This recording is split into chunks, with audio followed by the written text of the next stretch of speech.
Bienvenue sur le podcast Action et Dévotion. Aujourd'hui, j'ai la joie d'accueillir Audrey Lutz.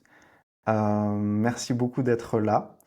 Je suis super impatient de découvrir ce qui va se révéler aujourd'hui à travers cet échange et je suis sûr que il va y avoir plein de pépites pour ceux qui nous écouteront aujourd'hui. Juste pour situer, Action et Dévotion, c'est un podcast qui rassemble des personnes qui veulent mettre plus d'amour, plus de dévotion dans leurs actions, plus de sens dans leurs entreprises, dans leur quotidien. Et, euh, et l'idée, c'est de donner la parole aux personnes qui, pour moi, incarnent ça. Et c'est pas si facile aujourd'hui d'incarner à 100% une vie dans laquelle on peut vraiment mettre l'amour euh, à l'origine, au centre. Et comment on fait pour incarner ça? Comment se débrouille chacun d'entre nous pour ça? C'est l'objet de ce podcast et je suis ravi de t'accueillir. Merci d'être là aujourd'hui avec nous. Merci beaucoup, Jérémy. Je suis ravie d'être là aussi et curieuse de ce qui va se dérouler voilà, au fil du podcast. Hmm, merci. Et du coup, toi, tu as une vie extrêmement riche et tu vas pouvoir nous partager ça. En tout cas, une vie qui est quand même marquée par plein d'événements, d'intégration, de prise de conscience, enfin plein de choses que tu nous partageras. Mais je voudrais juste, avant de commencer, que tu nous parles, c'est marrant parce que du coup, j'ai commandé ton livre hier et j'ai commandé il y a quelques temps, je l'ai reçu hier, juste Mhm. avant notre interview. Et quand je l'ai ouvert hier soir, je suis tombé sur cette page-là, Premier chapitre, sur dévotion. le premier chapitre et qui s'intitule Dévotion. Non. Et du coup, naturellement, je me suis dit, ok, on va commencer par lire ce chapitre. Il est assez court et il est assez marquant. Et je pense qu'il va bien poser l'énergie de ce podcast. Très bien. Alors ça commence avec une citation de Ma Ananda Mai. L'univers est né de la joie. Trouvez cette joie d'où jaillit le monde. Aujourd'hui, je comprends plus que jamais combien mon chemin est un chemin de dévotion. Je ne saurais faire autrement. Je ne saurais marcher un autre chemin. Je l'observe au fil des années. Je suis la voix de mon cœur et rien d'autre. Absolument rien d'autre. Un chemin qui se découvre à chaque instant. Un chemin qui pourrait s'appeler Je ne sais pas.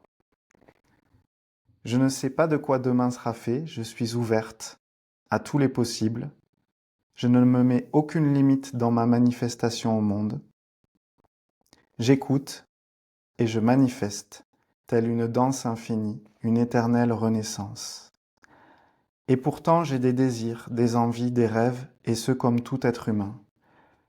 Mais j'ai appris, au fil de mes expériences, à laisser mes intentions personnelles de côté, au profit de quelque chose de plus grand, de ce que je suis véritablement en essence, car c'est la chose qui me nourrit le plus, quand je me sens à ma place. Le monde extérieur n'est qu'un pâle reflet de ce qui vit à l'intérieur, de qui se vit à l'intérieur. Aucun paysage ne pourrait remplacer la tranquillité d'esprit qui m'habite en cet instant. C'est pour cela que c'est le chemin que j'ai choisi.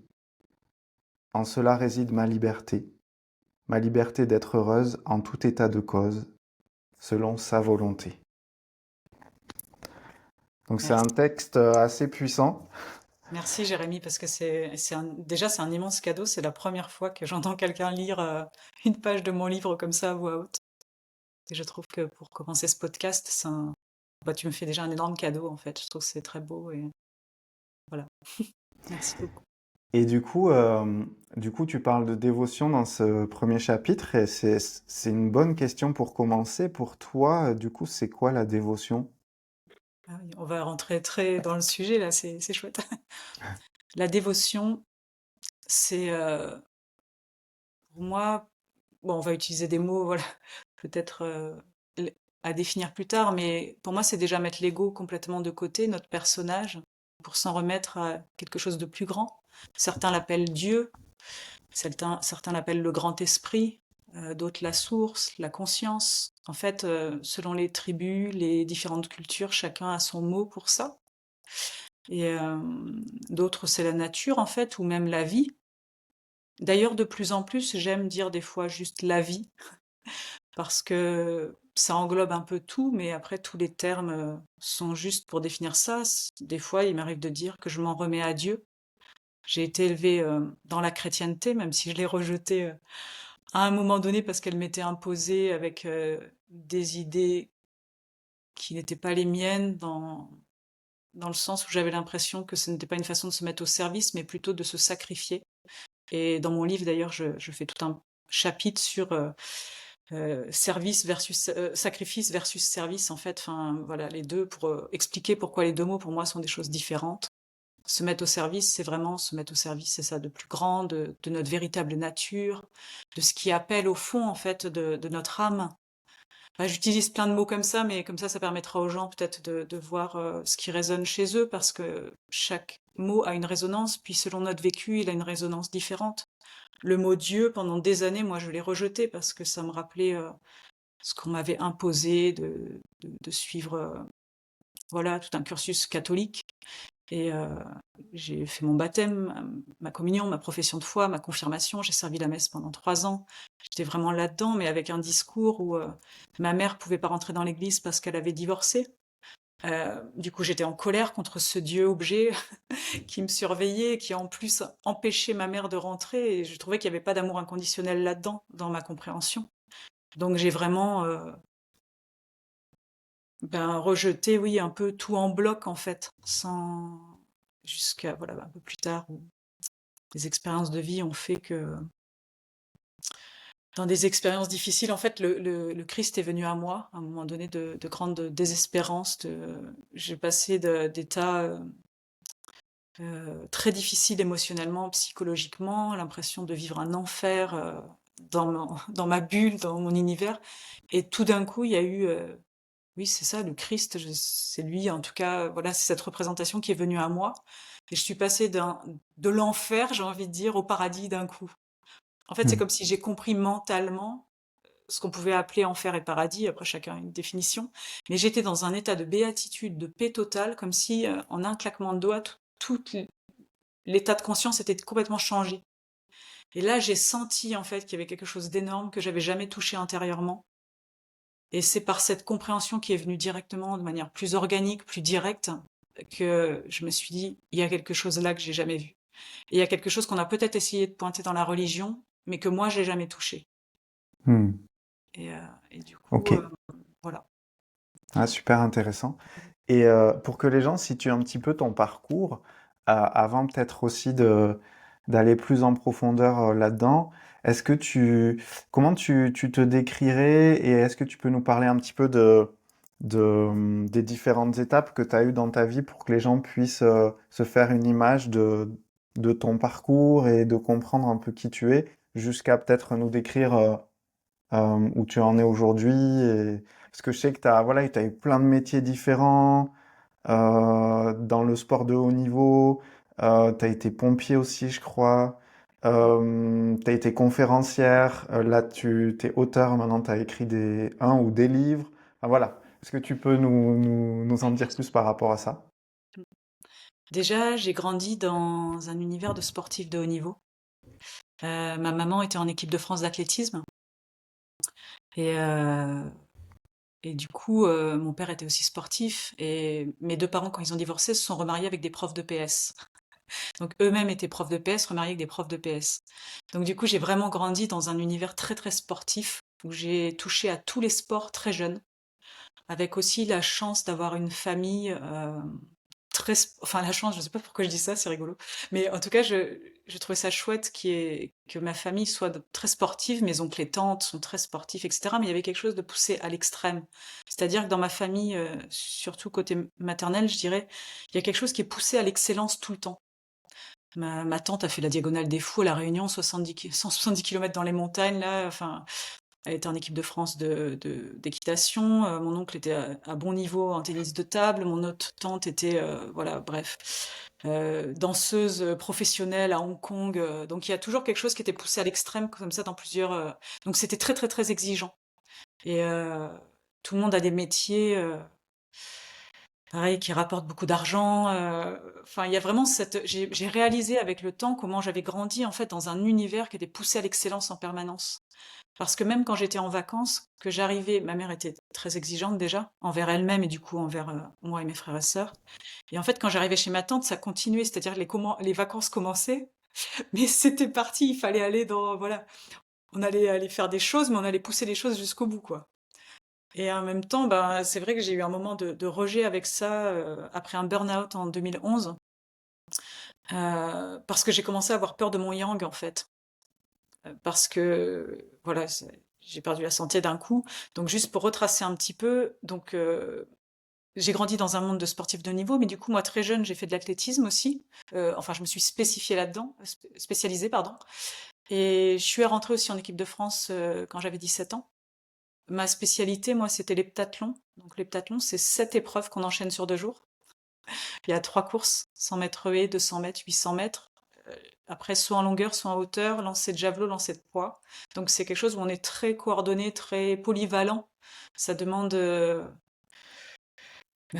pousser la technique dans 7 disciplines différentes. Donc c'est exigeant dans la semaine. On est obligé d'enchaîner les différentes disciplines pour les maîtriser. Puis après, il y a toutes les compétitions. Donc en fait, j'ai grandi vraiment enfant, adolescente.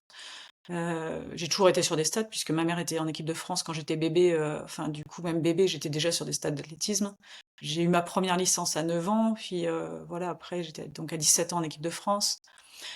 Et ce qui m'a fait arrêter la compétition, c'est que j'ai eu une fracture de fatigue au pied droit, qui a une fracture de fatigue en plus. C'était vraiment, j'étais fatiguée, en fait, mon corps était fatigué. Et j'ai fini par arrêter au début de la vingtaine, même si j'ai refait 2, 3 compétitions plus tard, mais j'ai arrêté le sport à haut niveau à ce moment-là. Et je suis devenue professeure de PS, mais avec toujours. Je suis devenue professeure de PS une année où le concours était très difficile, mais j'étais en tête. Déjà, j'étais en tête de ma promotion à la fac dès le départ, euh, parce que j'étais assez brillante dans les études. Et, et du coup, voilà, je m'investissais énormément en tant que prof de PS, mais après en parallèle, parce que je vais pas aller trop loin, parce que j'ai fait beaucoup de choses, donc mais j'ai travaillé voilà avec des chorégraphes très connus, même dans le cadre de juste d'être prof de PS. J'étais pompier l'été sur les plages sur la Côte d'Azur. Donc ça nécessite beaucoup de diplômes différents parce que j'avais mon BNSSA, j'étais maître nageuse, j'avais le SBAN, qui est une épreuve difficile pour être pompier en mer, très physique en fait, un peu commando. J'avais mes permis côtier et hauturier. Bon, le côtier, il suffit pour être pompier parce que juste pour le Zodiac, mais moi, je voulais faire des traversées en fait à la voile, ce que j'ai fait plus tard avec des amis. Et, euh, et donc voilà, donc j'étais pompier, puis à chaque fois que je fais quelque chose, j'ai toujours envie de le transmettre. Donc j'étais pompier, donc je suis devenue monitrice de secourisme aussi dans le collège où je travaillais pour transmettre ça. J'étais sportive de haut niveau, finalement je suis devenue aussi entraîneur, puis j'ai entraîné des sportifs de haut niveau. Euh, pour différents clubs et pour la Ligue d'Île-de-France Athlétisme aussi. Qu'est-ce que j'ai fait d'autre? Parce que j'ai fait beaucoup de choses. Ouais, Peut-être on après, peut faire une pause. On peut ouais, faire une pause là parce que tu as fait encore plein d'autres choses. j'ai fait trop de choses. Pas trop de choses, Euh, il y a beaucoup de choses. ouais. Ce qui peut être intéressant, justement, tu vois, action et dévotion, là, on est en plein dans le mille, dans le sens où je pense que d'un côté, on a des personnes qui ont besoin de force et qui manquent, notamment quand il y a les gens qui se lancent dans l'entrepreneuriat, dans le fait d'être indépendant. Il y a tout un tas de gens qui manquent de force et de yang et qui ont une forme d'ouverture spirituelle, de sensibilité, mais qui sont dans un extrême de le côté un peu sensible et du coup j'ai du mal à vraiment me déployer et à aller chercher le côté un peu plus guerrier, un peu plus yang. Et d'un autre côté, on a potentiellement aussi des gens qui sont bien dans leur yang, mais ça manque de cœur, ça manque de dévotion, etc. Euh, Toi, tu dirais que c'est quoi qui t'a poussé à aller jusqu'à des choses comme le burn-out et des choses comme ça? Est-ce que c'est des excès de yang? Est-ce que c'est des choses qui n'étaient pas présentes et qui n'équilibraient pas? Enfin, c'est quoi, selon toi, les leçons de... Le burn-out, il est venu parce que je m'arrêtais jamais. D'accord. Heu, Après voilà, il y avait beaucoup de choses, dont j'étais amnésique de quand j'étais plus jeune, des traumas, qui en fait agitaient mon système. Donc j'étais toujours, au niveau du système nerveux, sur le système nerveux sympathique en fait avec, toujours dans la fuite, ou le combat, enfin quelque chose du coup qui, comme tu disais le mot guerrier, je pense que j'étais du coup toujours dans l'action pour surtout pas m'arrêter, surtout pas sentir tout ce qui crée cette agitation en fait. Donc j'étais dans un toujours plus, puis aussi comme moi j'avais pas reconnu ma véritable nature, je savais pas qui j'étais à l'époque. Donc du coup je cherchais toujours la reconnaissance à l'extérieur. Donc comme en plus je brillais, je me suis fait prendre un peu dans un cercle vicieux parce qu'on me demandait de plus en plus de choses, on me proposait des choses extraordinaires, donc j'arrêtais pas, je suis allée à La Réunion presque gratuitement en avion avec les pilotes. J'étais dans le cockpit avec les pilotes en première classe parce que je connaissais une amie hôtesse de l'air. Enfin, donc j'allais un mois à La Réunion, je bougeais, mais je continuais à travailler, je faisais du sport. En fait, c'est qu'on me proposait plein de choses, enfin magnifiques, en tout cas qui attiraient le personnage, ce qui est chouette, mais du coup, moi, je m'arrêtais jamais. Donc dès que je ne travaillais pas, j'étais dans du sport extrême, ou j'étais en mouvement en voyage, et du coup ça a vraiment créé, le corps en fait a dit stop. Et du coup c'était en juillet 2011, et là j'ai vraiment compris, j'étais face à la mort très proche, parce que ça a vraiment mon corps, c'est parce qu'il était entraîné, je pense que je suis restée en vie, mais c'était très violent, parce que ça s'est fait de manière et là j'ai commencé vraiment à me remettre en question et à m'intéresser aussi à d'autres médecines que la médecine allopathique. C'est notamment l'acupuncture sur le moment qui m'a beaucoup aidée, parce que j'avais des vertiges en permanence après le burn-out. Et j'essayais de reprendre le travail, puis j'y arrivais pas. Puis il y avait plus de goût à ça non plus. Ça allait plus loin, c'est-à-dire que ça m'a ramené un peu à... Le fait d'être face à la mort, bon, je me suis dit, mais je cours après quoi en fait? Enfin, qu'est-ce que c'est vraiment le bonheur? Et bon, bref, il y a eu tout un cheminement parce que je vais pas aller dans tous les détails, mais à l'âge de 30 ans, j'avais entre guillemets tout pour être heureuse. J'étais sur la Côte d'Azur, je travaillais dans un collège à 100 mètres de la plage. Enfin voilà, j'avais un CV hyper complet avec plein de diplômes, avec plein de possibilités, plein de propositions. Et je me disais, mais il est pas là le bonheur. Enfin, je sentais pas le bonheur en fait. Je me disais, il y a un truc, je me suis trompée là, j'ai suivi une illusion. Et donc j'ai tout lâché. Je fais un peu de résumé, mais j'ai tout lâché. J'ai rendu les clés de mon appartement, j'ai laissé tous mes métiers. J'ai pris un sac à dos et j'ai dit, ben je vais aller sur les routes et je vais faire du woofing. Et je vais faire de l'apiculture et je vais mettre les mains dans la terre. Je vais faire des choses beaucoup plus simples. Et j'ai commencé aussi à m'intéresser à la spiritualité, justement, au développement personnel. J'ai lu 100, 200 livres parce que non, j'étais, parce que je suis plus comme ça aujourd'hui. Et j'étais excessive. Donc ce Hmm. fonctionnement, même si j'avais lâché la forme de certaines choses, je le ramenais quand même dans ce monde-là. Mais bon, tout était quand même orienté à mieux me connaître, à comprendre pourquoi j'en étais arrivée là. Je m'ouvrais à beaucoup de choses différentes. Donc c'était le mot éveil, et je l'avais jamais entendu avant l'âge de 30 ans. J'ai entendu de la bouche de ma maman quand je lui ai témoigné justement de cette expérience avec le Christ et que j'étais connectée à tout et que tout était connecté. C'est elle qui m'a dit, mais tu sais, ça me fait penser à l'éveil. Et je connaissais pas ce mot, je savais pas ce qu'elle voulait dire. Et donc c'est là que j'ai commencé à m'intéresser à l'hindouisme, au bouddhisme, et de me dire, mais de quoi ça parle?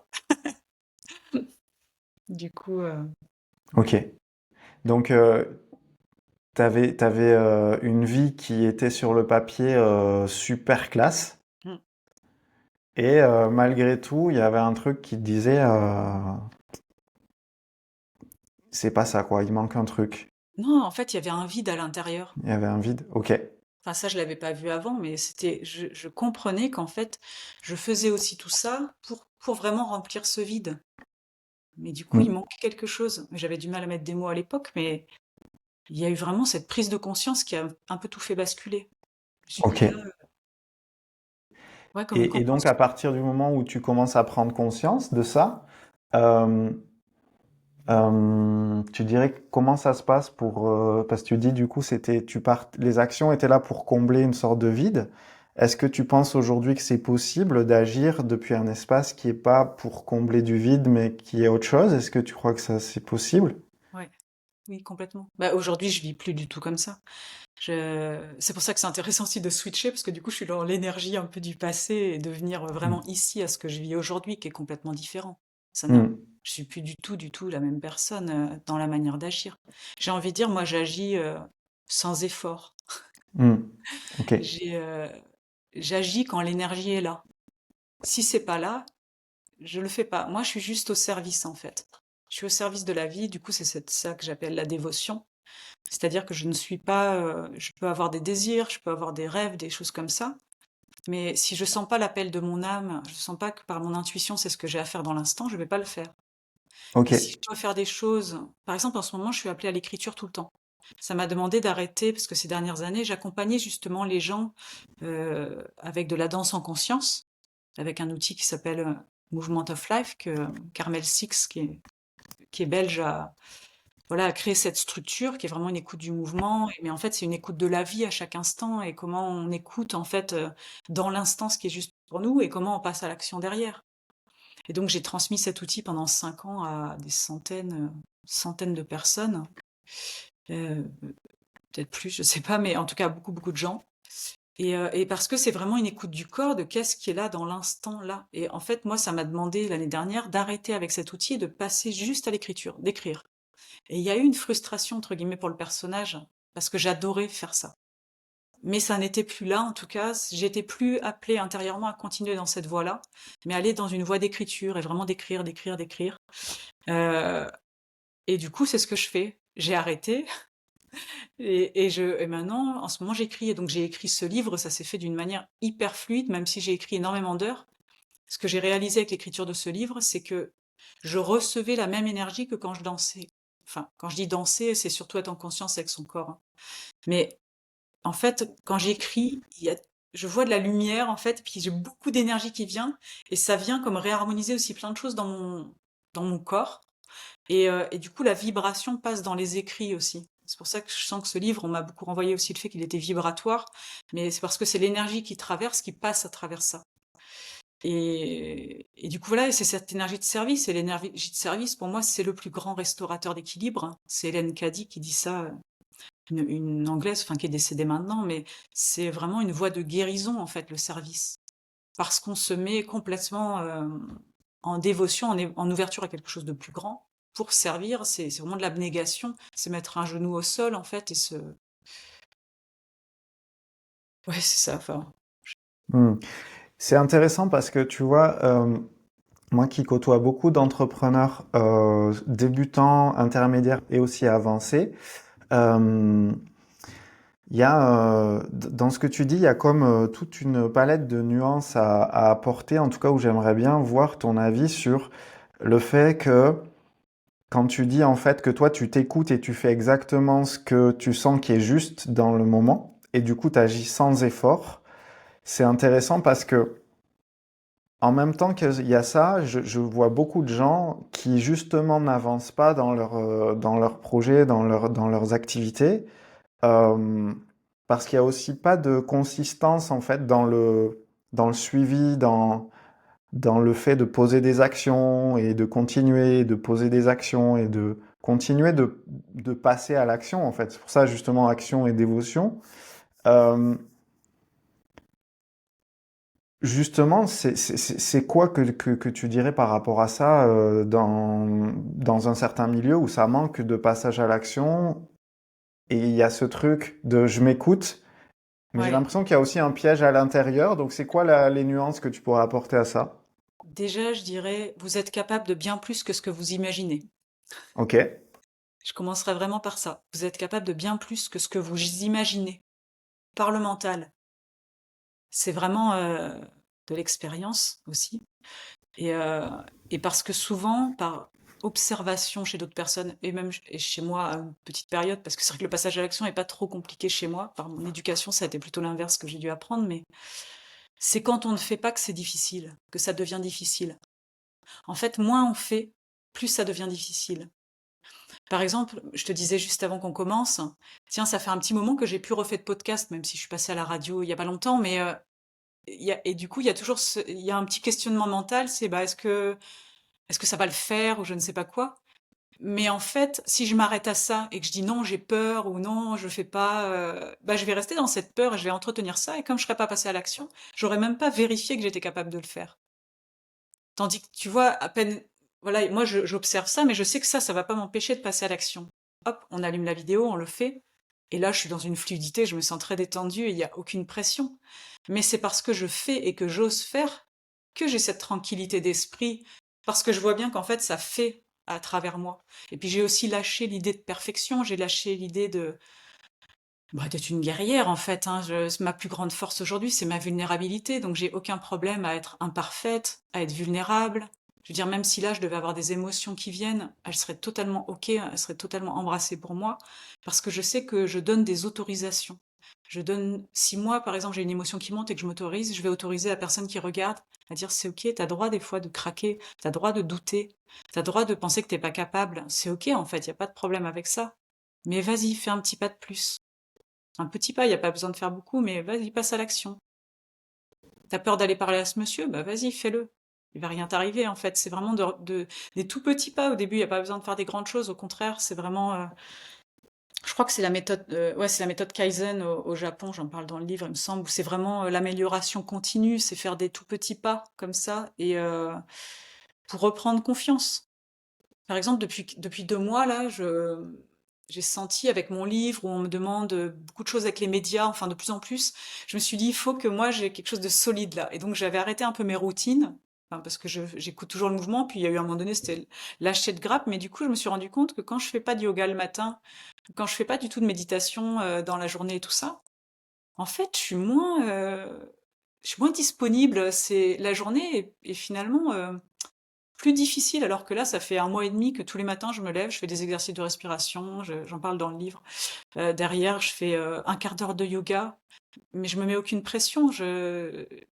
Enfin, et j'écris 15 lignes. Enfin voilà, ce sont des choses que moi je fais juste pour moi, pour me centrer, pour voir. Mais je le fais tous les jours. Et en fait, ce qui paye, c'est pas la quantité. C'est pour ça que si vous vous lancez même dans une routine, je vous conseillerais de faire quelque chose de très facile au début. Mais c'est la régularité. Donc en fait, même si c'est juste, tiens, pendant 21 jours, ou bon, on dit que 21 jours, c'est quelque chose pour intégrer l'habitude, c'est pour ça que je dis ça. Par expérience, c'est assez vrai, je trouve. Il y a quelque chose quand même où, quand on répète sur 3 semaines, il y a quelque chose qui s'ancre. Derrière, il y a justement, derrière, on est dans le sans effort. Ce qui nous demande un peu d'effort au début, on va passer dans le cap sans effort derrière. Maintenant, j'y réfléchis même pas à ma routine. Je me lève le matin, je le fais. Et du coup, je suis tout de suite dans un bien-être et quelque chose qui est très centré. Je me sens bien dans mon corps, je suis là, je suis présente. Du coup, toute la journée, elle se déroule beaucoup plus fluidement, en fait. En fait, c'est paradoxal parce que le fait que je passe à l'action fait que derrière, c'est sans effort. Parce qu'il y a une tranquillité d'esprit et aussi parce que pour avoir fait un burn-out, donc d'avoir été sujette au dérèglement du système nerveux autonome, je sais à quel point il est important pour moi que je régule mon système nerveux et au-delà de ça, que je le renforce. Parce que plus mon système nerveux il est renforcé, plus le passage à l'action est facile et aussi plus c'est facile d'être dans la relation avec l'autre. Parce que quand on est dérégulé, c'est très difficile d'être en contact avec l'autre en fait. Donc en fait, je le fais parce que ça me fait du bien en fait. Hein. J'y retrouve vraiment un plaisir. Puis je vois que tout est beaucoup plus fluide dans ma vie du fait de commencer par ça en fait, de passer à l'action. C'est ça que j'inviterais vraiment à oser. Mais des petites choses. Parce que là, par exemple, je refais 3 semaines, je me fais des petits tableaux, moi. Bon, ça doit être l'habitude des plans d'entraînement quand j'étais athlète, mais j'aime bien parce que je coche mes petites cases et il y a une satisfaction personnelle de dire, ah bah je l'ai fait. Ah bah tiens, dis donc, j'ai déjà fait depuis 3 semaines. Puis je me rajoute en fait des cases à des moments et je vois que ça devient plus dense. Mais parce qu'aussi dans mon entrepreneuriat, comme je suis de plus en plus sollicitée, j'ai vu que toutes les fois où ça a été difficile, c'est que j'étais trop sollicitée, je savais plus choisir parce que je manquais des fois, j'étais pas assez centrée. Donc là, je prends soin de ça et je renforce ma routine et je renforce comme ça. Après, ouais, voilà, mais petit à petit. Ok, c'est super intéressant. J'entends l'importance des fondamentaux, de te centrer, d'avoir du temps pour l'essentiel, et du coup, ça permet derrière de pas forcément, d'avoir le discernement de choisir ce qui est important ou pas.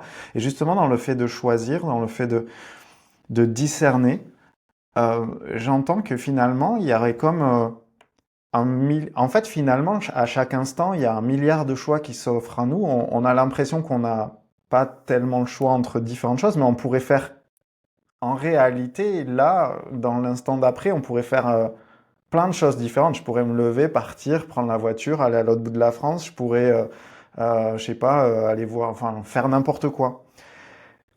Et toi, tu dirais que c'est quoi, comment tu discernes une action qui est dans un effort qui serait une maltraitance de soi par injonction internalisée, euh, comment tu le discernerais d'un inconfort qui me challenge, mais c'est la direction de mon cœur, justement. Mais là, c'est différent, la saveur est sûrement différente parce que c'est un inconfort de, voilà, qui me challenge, mais c'est, tu vois, et comment on Ouais, peut discerner entre des actions qui sont des efforts finalement un peu inutiles et des efforts, entre guillemets, ou ouais. utiles, ou comment tu discernes ça, Déjà, ça va toi? être l'expérience. Il faut oser se tromper. Ok, Parce que c'est encore une question de passer à l'action. C'est-à-dire, si on passe jamais à l'action, on ne sait pas si on est capable ou pas de le faire, et on n'a pas l'expérience pour discerner. Parce que quand on se plante, qu'on a pris la mauvaise direction, on peut dire, ah non, bah là, ça m'a desservi, en fait, c'était pas du tout ça que j'avais à faire. Mais c'est parce que je l'ai fait, en fait, et que j'ai vu que c'était pas ça, que maintenant je vais faire différemment. Mais si je le fais pas, et si j'ose pas me tromper, si je me dis, ben, je reste là, mais j'ose jamais me tromper, mais j'apprends rien, en fait. Je pense que les plus grands entrepreneurs, c'est parce qu'ils ont eu beaucoup d'échecs, ou en tout cas, ils ont osé, en fait, des expériences désagréables, mais quand même y aller pour vérifier, à des moments, qu'ils savent, petit à petit. Parce qu'en tout cas, moi, je sais que je me suis trompée plusieurs fois, et c'est ça aussi qui a fait que, petit à petit, ah, ok, non, quand je sens ça, c'est pas tout à fait.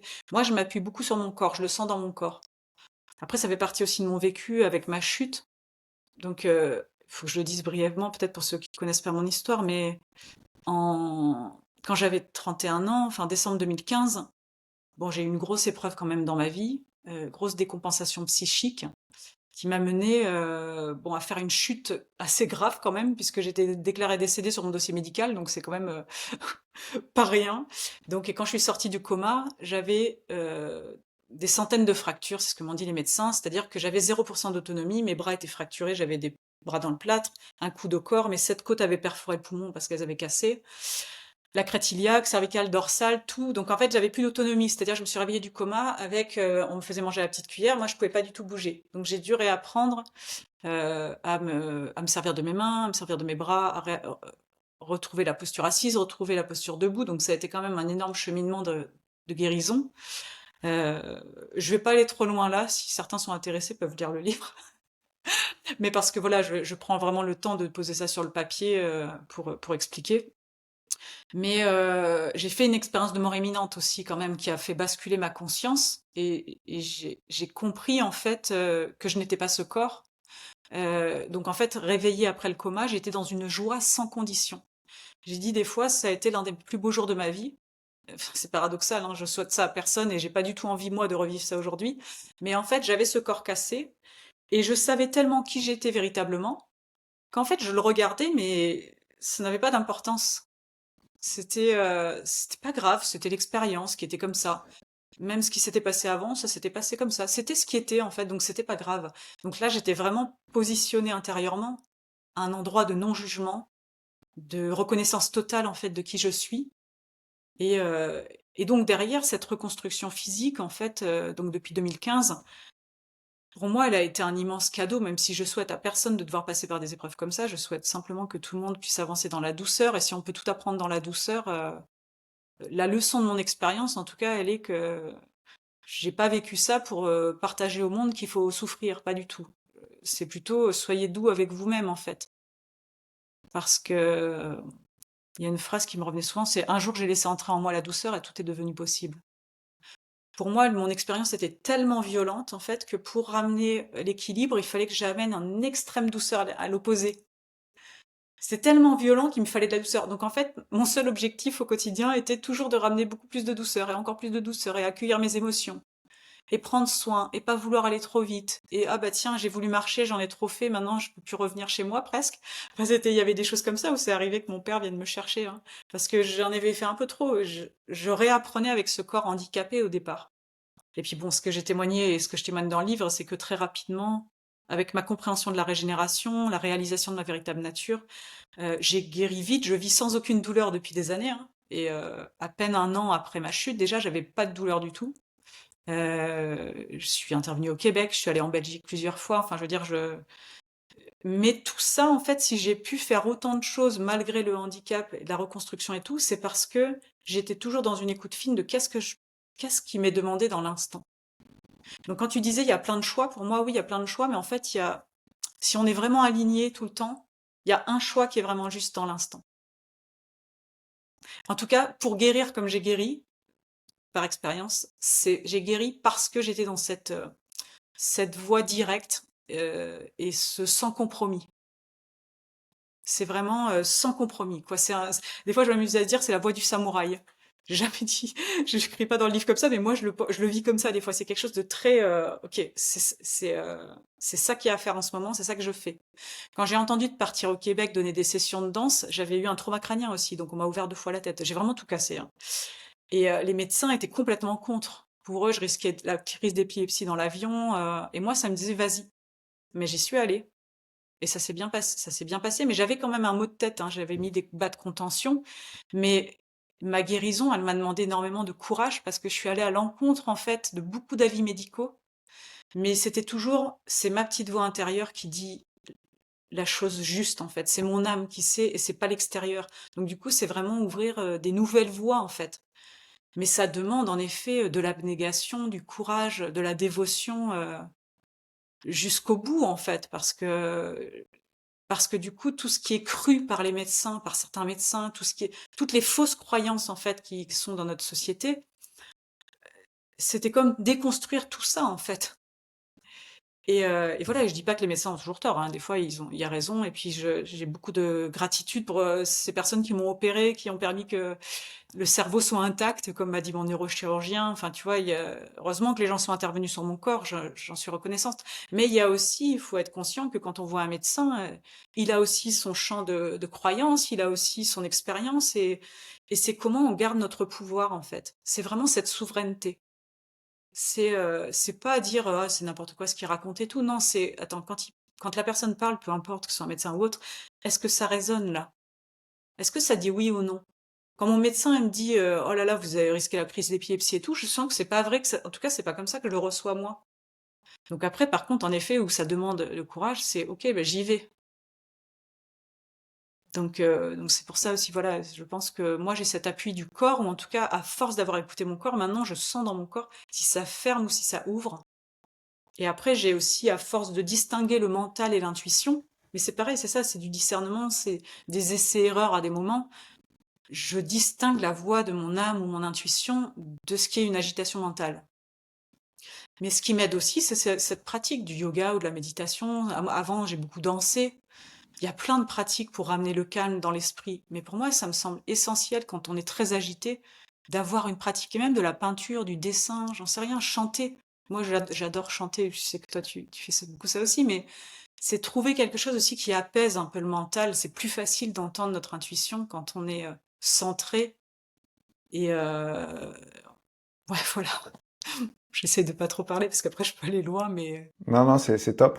C'est mm. top.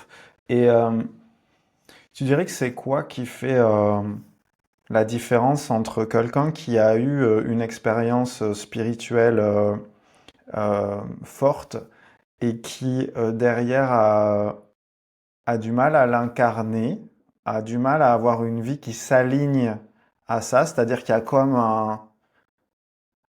un gap entre une expérience qui peut être magnifique, de l'amour, etc.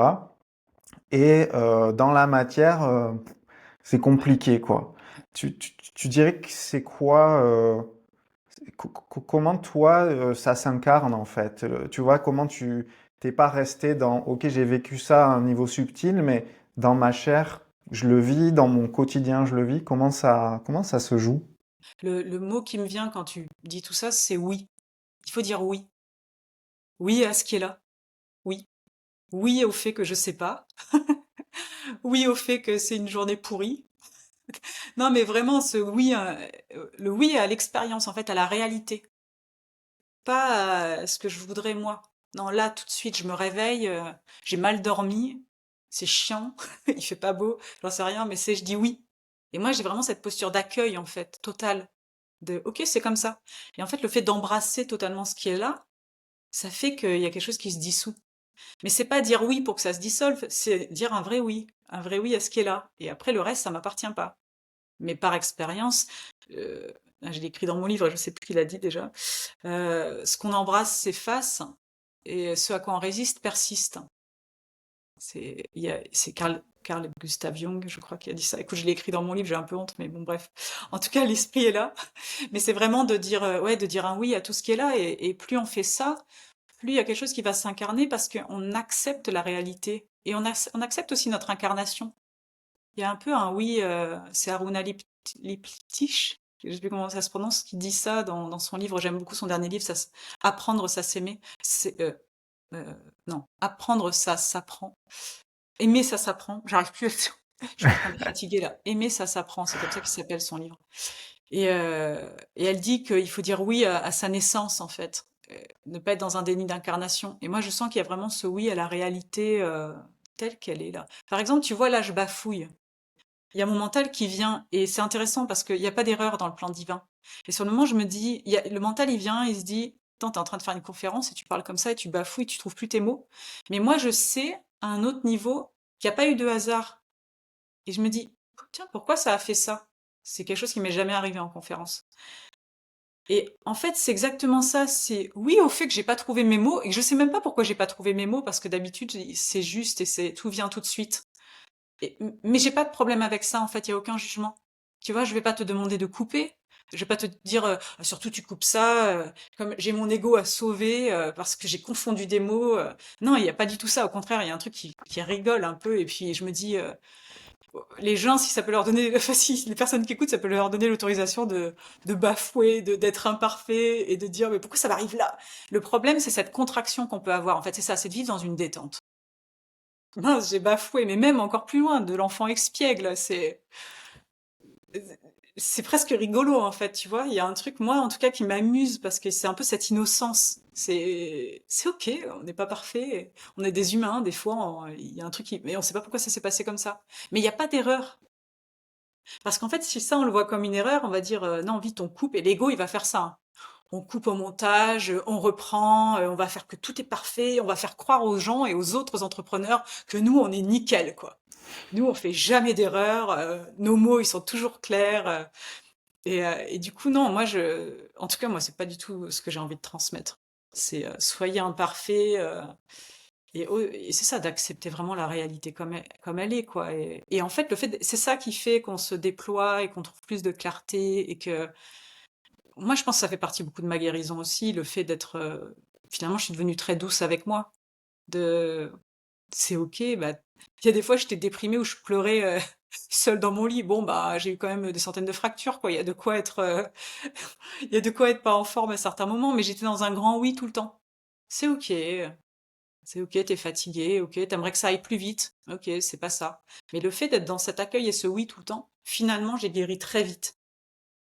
Mais j'ai guéri très vite parce que j'étais toujours en train d'essayer de ralentir, toujours en train d'essayer de mettre plus de douceur, d'accepter. Et je ne cherchais pas à ce que ça aille vite, mais du coup, c'est aller très vite. Et je vois que le oui, en fait, ce qui fait que des fois, on a du mal dans la matière, c'est qu'on dit non. On dit non. Ça devrait pas être comme ça.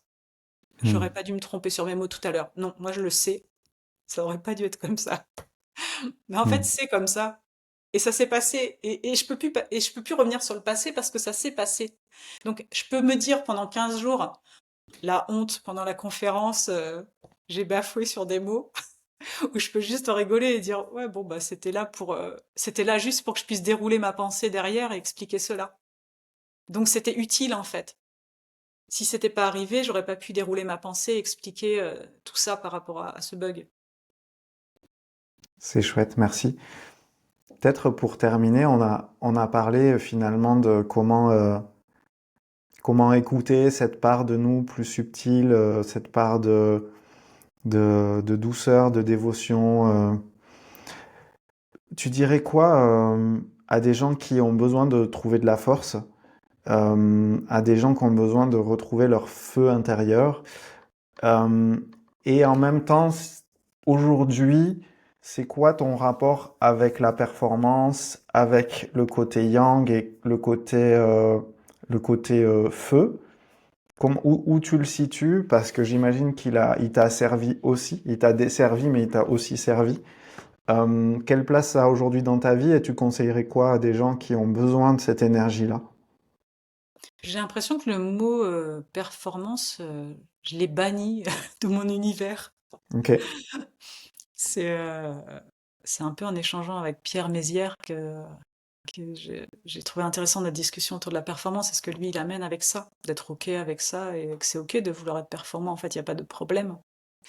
Mais j'ai pas l'impression que moi, ma logique au quotidien, elle soit dans la performance. Elle est simplement de servir.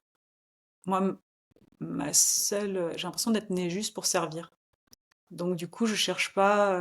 Il n'y a plus de recherche de performance, en tout cas consciemment, il n'y a pas du tout ça. Non, c'est vraiment pas là du tout. Enfin, en tout cas, moi, je le vis plus comme ça. Par contre, ce que mon expérience de sportif de haut niveau, tout ça, ça m'a amené aujourd'hui, c'est de la discipline. C'est facile pour moi. Déjà, même par rapport à ma chute, hein, j'ai guéri vite aussi parce que je voyais des fois 6 kinés par jour. Enfin, c'était incroyable. Mais j'avais déjà tout cassé, donc il y avait énormément de travail, de choses à faire. Mais c'était OK, en fait, parce que j'avais connu ça, l'entraînement quotidien pendant des années. Donc, en fait, me lever, enfin là, j'étais en fauteuil roulant, donc je me levais pas. Mais disons, faire les choses petit à petit, tous les jours, pour récupérer ma motricité, ça, c'était vraiment OK, ben, on va le faire, quoi. Et puis, mon mindset, il était hyper. Il y avait aucun doute, en fait. Moi, j'allais tout récupérer. Donc, toute cette période-là, j'avais pas l'espace d'un doute, quoi. Non, non, je vais tout guérir. Je disais ça, alité sur mon lit d'hôpital, je disais ça à ma mère et tout ça. Je disais, oh, vous inquiétez pas, je vais tout guérir, hein. De toute façon, je vais faire. Et puis, je disais déjà que j'allais faire danser beaucoup de personnes derrière. Donc, ça, c'est un peu plus l'aspect médiumnique, mais je le voyais que j'allais faire danser énormément de gens. Donc, je lui disais, mais vous inquiétez pas, je suis revenue à la vie pour danser, donc je vais faire danser beaucoup de monde et je vais tout guérir. Donc, mais j'étais tellement dans cette croyance et cette conviction que je perdais aucune énergie en fait à douter que ça se passerait pas comme ça. Donc en fait, toute mon énergie était focus sur ce que j'avais à faire pour récupérer. Ok, bah je dois avoir ces kinés, bah oui, il faut bien que je. Ok, ah bah là, je suis fatiguée, ah, mais j'ai mal. Oui, mais à un moment donné, c'est un choix. Je voulais récupérer parce que si je faisais pas ces exercices, j'en serais pas là aujourd'hui. Donc c'est ça un peu le discernement des fois à avoir qui est pas facile. C'est des fois, oui, au début, c'est fatigant, des fois au début on rame, mais toute reprise sportive, tout grand sportif le sait, hein. Quand on prend quelques semaines de vacances et qu'on doit se remettre à courir, par exemple, au début on rame, hein. Mais parce qu'on le fait, bah, rapidement on retombe un peu dans cette zone de sans effort, j'ai envie de dire, où on rebascule dans quelque chose qui est fluide et facile. Donc s'il y a des personnes là qui ont du mal, moi je dirais, mais juste commencer chaque jour. Je trouve que c'est chouette le matin, mais après à chacun de sentir, de, de faire une petite pratique, mais quelque chose qui vous plaît, mais même si c'est de la peinture ou j'en sais rien, mais après je verrais plutôt quelque chose dans le corps, même un yoga très doux, très simple, mais juste faire peut-être 10 minutes, un quart d'heure de yoga, mais vous le faites tous les jours pendant 2, 3 semaines. Et vous faites que ça, et que ça soit pas, enfin, soit pas quelque chose de difficile. Plutôt, même choisissez 5 postures de yoga qui vous paraissent pas trop compliquées, mais vous les faites tous les jours pendant 3 semaines. Et voyez la différence. Commencez votre journée comme ça, et puis vous pouvez poser une intention, peu importe pour votre journée le matin, mais le matin vous avez posé une intention, vous avez fait ces petites pratiques, et euh, c'est non négociable, c'est ce qu'il y a à faire. Point. Vous avez décidé de le faire, et parce que vous avez décidé de changer, vous allez le faire, même les jours où vous êtes fatigué, même si c'est pas parfait, mais vous allez le faire. Et du coup, c'est vraiment, enfin, en tout cas, pour quelqu'un qui a du mal à passer à l'action et qui a envie d'aller dans ce sens-là, c'est OK, l'objectif est clair, ben maintenant, il y a les actions quand même à poser pour arriver là. Parce que si on attend que ce soit le Saint-Esprit ou que ça vienne tout seul, le Saint-Esprit, c'est nous, j'ai envie de dire. Mm. Parce qu'on attend on attend des fois que ça vienne de l'extérieur. Non, mais Dieu, la source, j'en sais rien, il est incarné à travers nous, hein. C'est ce qu'on est, hein. Vous n'avez pas besoin de le chercher dehors, en fait. Il n'est pas dehors, il est là. Regardez votre miroir, vous allez le voir. Mm. Bon, il y a un truc, faut pas que ça se rattrape par l'ego, mais juste, j'imagine que vous pouvez recevoir ça. Vraiment, il y a quelque. J'avais vu le thème de ton podcast, mais c'est ça, arrêtez de chercher Dieu à l'extérieur ou d'être sauvé à l'extérieur. Ou non, vous voulez changer votre situation. Dieu, il passe à travers vous, donc c'est à vous de passer à l'action. C'est le divin en vous qui doit passer à l'action. C'est intéressant ce que tu dis parce que au point de départ quand même de ton passage à l'action, là, tu disais quand même qu'il y avait une certitude Ouais. à la base. Tu dirais quoi pour des gens qui manquent de certitude, justement? Bah, ouais, ouais, bah, alors, je comprends très bien parce que j'ai vécu 2 années assez difficiles là, qui viennent de passer et ça m'a mis dans des zones de doute que j'avais pas avant. D'accord. Du coup, comme je sais pas pourquoi il fallait que je vive ça, c'est pareil, il y a jamais rien qui est acquis. Enfin, ça, c'est important aussi de voir. C'est pas parce qu'on a vécu, compris des choses à un moment donné. Des fois, on a des situations qui reviennent, on sait pas pourquoi on doit les vivre. Mais là, j'ai vu que j'étais plus dans de la certitude, comme je l'avais été pour ma guérison, que j'avais plus de doutes par rapport à l'écriture. Ça me challengeait parce que, en fait, ce que j'ai observé, c'est que je voyais l'écriture comme ce que j'avais appris à l'école. Ce truc très scolaire. Et en fait, j'ai vu que ce qui passait à travers moi, vibratoirement, même la manière dont j'ai écrit mon livre, je viens d'écrire une méthode. Et je l'ai appelé le corps qui écrit. Bon, là, c'est un scoop parce que j'ai pas encore envoyé ma newsletter, mais j'ai écrit toute cette méthode parce que j'ai vraiment comme canalisé, en fait, une méthode d'écriture qui n'a rien à voir, évidemment, avec ce que j'ai ce que j'ai appris à l'école. Et tant que j'étais bloquée avec ce truc de l'école, j'avais pas envie, je me disais, mais c'est quoi ce truc? Pourquoi je suis appelée à écrire? J'ai pas envie d'écrire comme ça. Enfin, ça me mettait pas en joie. Et moi, la joie, c'est vraiment mon guide. Il y a quand même quelque chose, ouais, de la joie qui est important pour moi, ce qui était très présent avec la danse. Et je me disais, mais c'est quoi? Mais maintenant que j'ai compris qu'en fait, c'était juste m'ouvrir au nouveau, en fait, à des nouveaux possibles, à une manière d'être au monde différente et à apporter quelque chose de nouveau, même par rapport à l'écriture, bah là, c'est joyeux. Ah oui, ok. Donc là, tout est neuf et tout, c'est l'inconnu. Et moi, j'adore l'inconnu. Il y a quelque chose qui est, ouais, qui est jouissif, c'est le mot qui me vient, mais il y a un truc que j'aime, en fait, quand je sais pas, ça réveille mon côté aventurière, en fait. Il y a vraiment un truc de, ah tiens, là, je sais pas, je sens que je suis invitée de l'intérieur à aller vers quelque chose que je connais pas, mais je vais le découvrir au fur et à mesure. Donc, j'ose y aller. Mais j'avais beaucoup de doutes. Mais par contre, j'entendais par mon intuition que c'était ça. Je sentais que ça ouvrait mon cœur. Et aussi quand je me mets à écrire, il y a de la lumière. Ça m'arrivait jamais avant. Je vois de la lumière partout dans la pièce tout d'un coup. Ça, je connaissais pas. Et du coup, je sais que je suis à la bonne place, que je suis en train de faire la bonne chose. Mais c'est vrai que c'est un chemin incertain parce que je vois pas à 6 mois vraiment comment ça se passe du tout. Mais je sais qu'en ce moment, c'est les pas que je dois poser, donc je pose les pas. Et puis le chemin, il va se dessiner au fur et à mesure. Puis après, si je suis honnête, des fois on s'inquiète pour dans 6 mois, mais on sait même pas si dans 6 mois on sera en vie. Ah, c'est vrai, si on est vraiment, vraiment Mm. honnête, bon, moi j'ai pas de problème avec la mort, je suis déjà décédée, donc. Mais Ça, il y a c'est fait pas déjà. je suis déjà décédée. Demain, je rencontre une écrivaine, je savais même pas que c'était une des écrivaines les plus connues en France, qui s'appelle Valérie Perrin. Elle passe dans une librairie où mon livre y est. Et elle parle, apparemment, dans ses personnages, dans son roman, il y a une femme qui meurt 2 fois. Et je me suis dit, non, mais c'est super drôle. Donc bon, bref, je voudrais lui offrir un livre à moi. Et quand j'ai vu qu'elle était aussi connue, il y a eu un truc en moi qui me suis dit, non, je peux peut-être pas lui offrir un livre si elle est si connue que ça. Puis enfin, et ça, c'est le mental. En fait, c'est pour vous montrer la distinction entre le mental. Ça n'a pas de sens. J'avais un élan hyper joyeux, hyper innocent de lui offrir un livre en résonance avec son histoire parce que je trouvais ça drôle. Puis j'ai découvert que c'était une des écrivaines les plus connues en France. Et tout d'un coup, ça a fait un truc de, non, bah non, qu'est-ce qu'elle va penser? Elle va peut-être vouloir que je veux qu'elle me fasse la promo alors que c'était pas du tout là dans l'esprit. Et du coup, j'ai lâché tout ça. Je me suis dit, on verra bien demain. Je vais la rencontrer et puis on verra si l'élan est toujours là. Mais l'élan était vraiment là. Et je me suis dit, il y a un truc en tout cas qui est amusant de rencontrer avec cette femme et voilà. Trop bien. Merci Audrey. C'est vraiment ouf. Il y a eu plein de pépites de partager. Je propose qu'on aille vers la fin. Est-ce qu'il y a quelque chose que tu voudrais dire aux gens qui écoutent avant de conclure? Moi, il y a toujours cette phrase qui me revient je sens que c'est parce que les personnes qui écoutent le podcast ont besoin de l'entendre, ou en tout cas certaines personnes, c'est vraiment, vous êtes capable de beaucoup plus que ce que vous imaginez. Parce que quand on est dans de la procrastination, qu'on fait plus grand-chose ou qu'on a du mal, et c'est OK, hein, parce que même les périodes de déprime et tout, c'est difficile de se mettre en action, mais on finit par croire qu'on est incapable ou impuissant. Et c'est faux, en fait, c'est parce qu'on va se remettre en action, qu'on va oser, je sais pas, même si vous avez du mal à aller à l'épicerie du coin, mais allez-y, en fait. Et puis, plutôt que de voir l'autre aussi comme un danger, euh, c'est encore Aruna Liptisch qui dit ça parce que j'aime bien, c'est passer du deux séparation au deux réjouissance. C'est-à-dire voir l'autre comme un allié, un ami, enfin quelqu'un à découvrir. Et donc de pas se dire oh là là, je vais voir du monde et c'est inquiétant en fait, je vais être en insécurité. Non, non. Se dire que au contraire, l'autre, il est sécurisant dans sa vérité en fait. On est une conscience unifiée, donc enfin voilà, c'est d'oser y aller en fait, d'oser faire des petites choses, mais de la régularité. La régularité. Ok, on est capable de bien plus que ce qu'on imagine et Ouais, oser faire des petites choses, ouais, des petits pas avec régularité. Cool, c'est ça.